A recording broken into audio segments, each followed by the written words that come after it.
Demonstrative adjectives and pronouns, page 296, 296. Okay, we're going to talk about demonstrative adjectives, adjectives and pronouns. Okay, so what are they? They, just like in English, they demonstrate or point out nouns. You can see in English here you have this shirt, that salesman, those shoes. Okay, or you could say these shoes. In Spanish, you have to, you also have them, but you have to look and pay attention to the gender and singular and plural.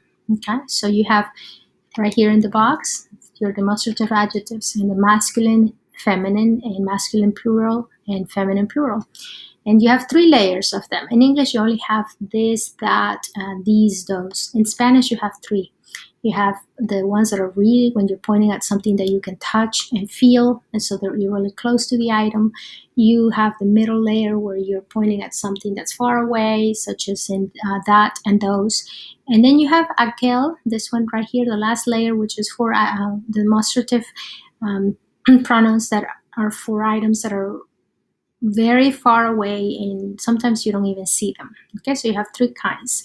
Okay, so let's go through them. Este, esta, so este for masculine, esta for feminine, and ese, esa when you're pointing at something, masculine ese, feminine esa, and then when you're talking about something that you do not see, very far away, you would say aquel for masculine, and aquella for feminine.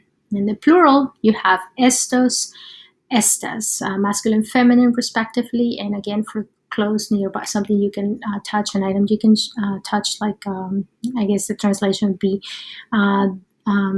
those. Okay, and that would be it because you don't have masculine or feminine in English. Esos, esas, that would be when you're sorry, I said estos would be those. No, estos would be these that you actually items that you can touch when you're pointing at them. Esos, esas, that would be for far away, as in you would use those. And aquellos, aquellas, items that you cannot see, and so you would use aquellos, aquellas, masculine, feminine, respectively. Okay, so here's the bullets again. These are the 3 sets of demonstrative adjectives that you have. Let's see the next bullet. Este, esta, estos, estas are used to point out nouns that are close to the speaker in proximity. Ese, next bullet, esa, esos, esas, items that are not close in proximity to the speaker. Okay? And then the next page, aquel, aquella, aquellos, aquellos are used to point out nouns that are far away from the speaker and the listener. Okay, so those are the 3 types. Now, now we're going to talk about demonstrative pronouns.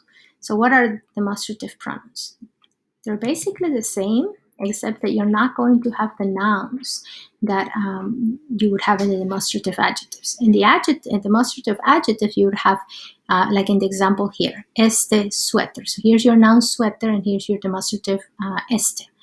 Well, if you are just using the demonstrative as a pronoun, you don't need the word sweater. So you would say, no quiero este. Okay, so question, ¿quieres comprar este suéter? Do you want to buy this sweater?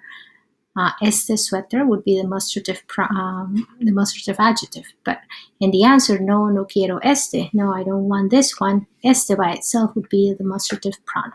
Okay, they follow the same identical rules, except that they are all going to have an accent in the letter E.